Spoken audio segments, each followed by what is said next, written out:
Welcome back. The Full View on SABC continues.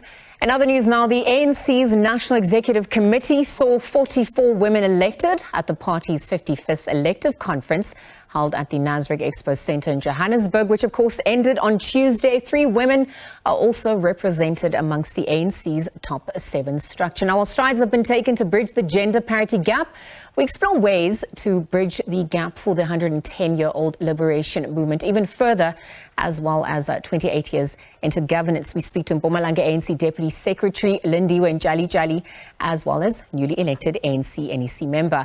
Lindiwe, good evening. Thank you for joining us here on the SABC tonight. Good afternoon to yourselves and your viewers at home. Perhaps on the back of the conclusion of the conference and looking at the work that needs to be done, I wonder if you could chat to, the improvisation of representation of women in the ANC's NEC. Obviously, we've seen that there are now more women than men in the governing party's top decision structure. In terms of representation, how did this shift come about? And really, does it speak to the party's transition? I think what is key is that the ANC has adopted its policies, where also part of our constitution, Rule 6, dictates for all of us that there should be a 50-50% representation of women in every structure of the ANC. And I think now our branches are adhering to that. But other than that, there are these new guidelines that were adopted by the National Executive Committee, where it was given also an emphasis that also at the level of the officials, there should be women who will be serving there. And for the first time in the history of the ANC, we've got 3 women in the top 7, because we've amended the constitution. It's no longer top 6, it's top 7. You've got 3 women, and also making a history where it's the first time that we had a Treasurer General who is also a woman.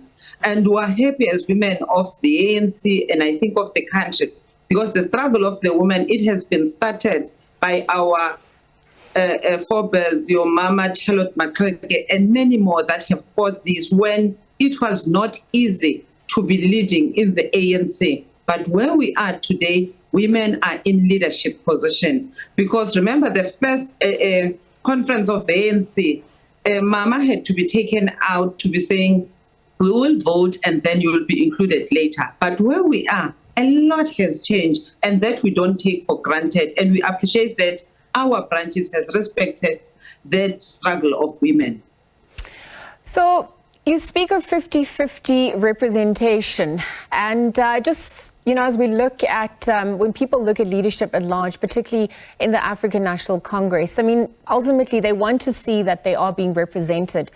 And, the ANC is falling short at this point. So I wonder, in terms of representation, when we look at gender parity and also race, I wonder how you'd weigh in on that, given that, there are questions about what it means to be black and a female as well. How would you say that was also discussed, reflected or not reflected this time round?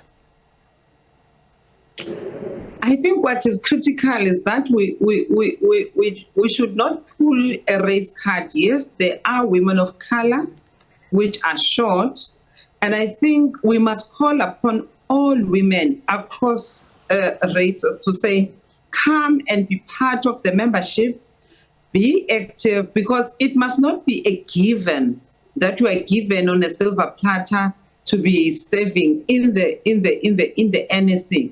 Why? Because you've got constitutional prescripts where it dictates for us that to serve in the National Executive Committee, you must have 10 or more years that you have served.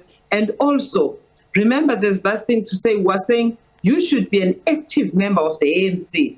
It must not be a favor. As women, we don't want to be given favors or handouts. We must earn our position because of our own credentials and struggle. And hence, we're saying, if there are women that were left out, remember the struggle is not yet over of fighting to take the rightful place between men and women. They must be part of us. And we acknowledge that the Secretary General of the ANC also said we'll look into that, but we must never breach our own constitutional prescripts and go and collect somebody from the branch or not even in the branch so that he can serve and we address the issue of color. But we're saying every woman has to earn a place or where branches recognize that leadership and they should be elected. But where we've faltered, there are other women who are part of the additionals which did not make it to the NEC. Maybe the officials and the entire NEC will look into that, but we're saying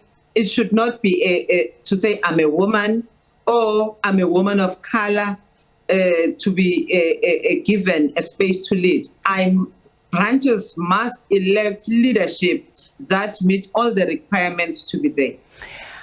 Completely agree with you there, because it is an issue of capability and capacity and also succession planning at large for the African National Congress. And I wonder how you'd weigh in on that, because the ANC has always had capable leaders, of which, you know, women have prominently played a major role. And I just wonder why it's taken so long for the African National Congress to reach, you know, these kinds of numbers within the NEC, given the socioeconomic factors and mammoth tasks that lie ahead for the nation, 20 years into democracy and beyond?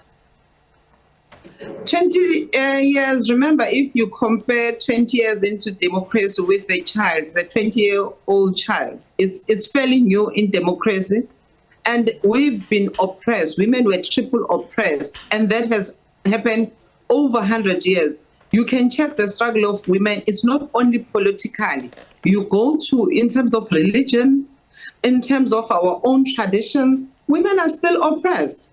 And dealing with that, it's not a political matter only.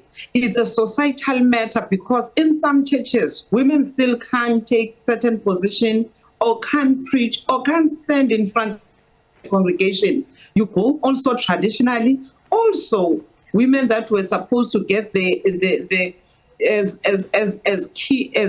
leading the nation as queens or only a son will be recognized. But currently we're seeing women who deserve to be there are getting that opportunity. So hence we're saying 20 years, you might see it as a lot of years, but where we are, we're saying to undo the injustice of the past 100 years or so and dealing with how we've been groomed, how we've been raised to say, women, your place is by the kitchen, or you can only be a nurse, or you can only be a teacher. Now women are seriously occupying serious position. You've got women who are ministers, you've got women who are judges and magistrates, and hence we're saying we are still fighting for our rightful place to be recognized, because all of us, in terms of the Constitution, we've got the rights. Women's rights are also the rights as enshrined in the Constitution.